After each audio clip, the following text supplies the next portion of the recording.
Crazy Eddie was the father of the retail electronics chains. They didn't exist prior to Crazy Eddie stores. Instead of selling home electronics in stuffy department stores, Crazy Eddie used the capital it raised to offer discounted merchandise in a party atmosphere.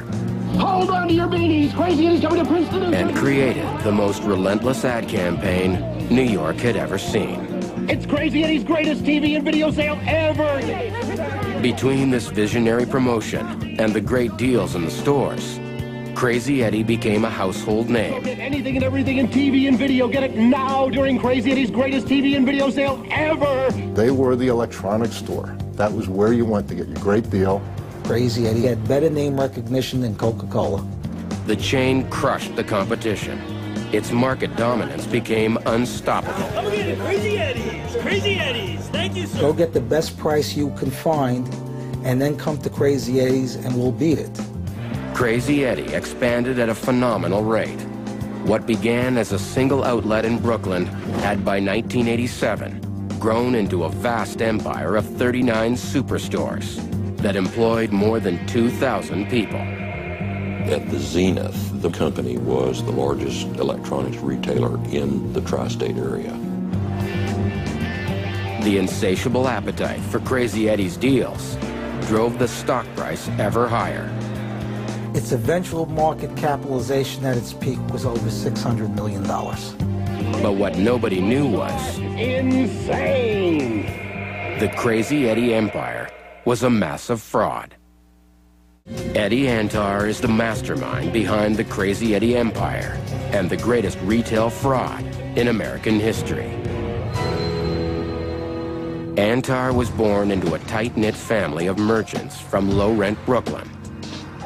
Eddie learned literally on his father's knee to be a swindler. His father and some of their other family members routinely would take home cash from his discount retailing business and basically divvy it up among themselves. But Eddie's dreams are bigger. By his early teens, he's hawking cheap consumer goods obtained through shady connections. He's barely 20 when he marries his high school sweetheart, Debbie Rosen, and opens his first Crazy Eddie store. Eddie had the ambition, the drive, the vision of making the big time. You see, Eddie didn't want to be a neighborhood guy. He wanted to be world famous. Eddie was a great salesman, but better than that, he was very, very sharp. He was very, very shrewd. He was pretty much considered the early master of the bait and switch. He'd get a customer in and trying to buy a $99 piece of merchandise, and he'd sell them for $4.99.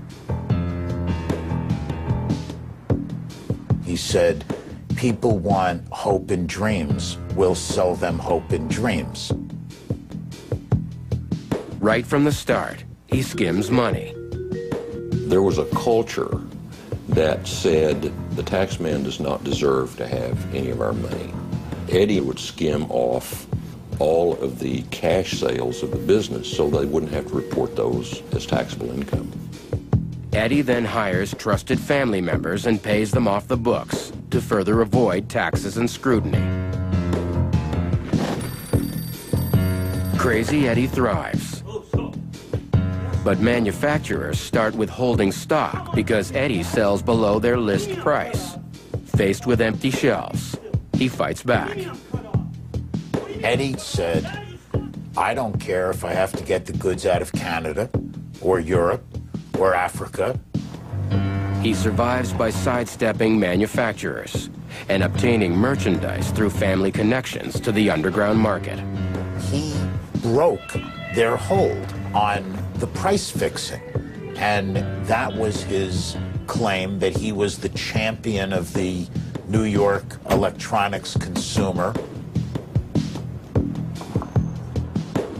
Eddie also uses these underground connections for cornering the market on the next big thing. He knew the Walkman was a winner. He had shiploads of Walkmans on the water. By the time other people were looking to buy them and you couldn't buy them in quantity.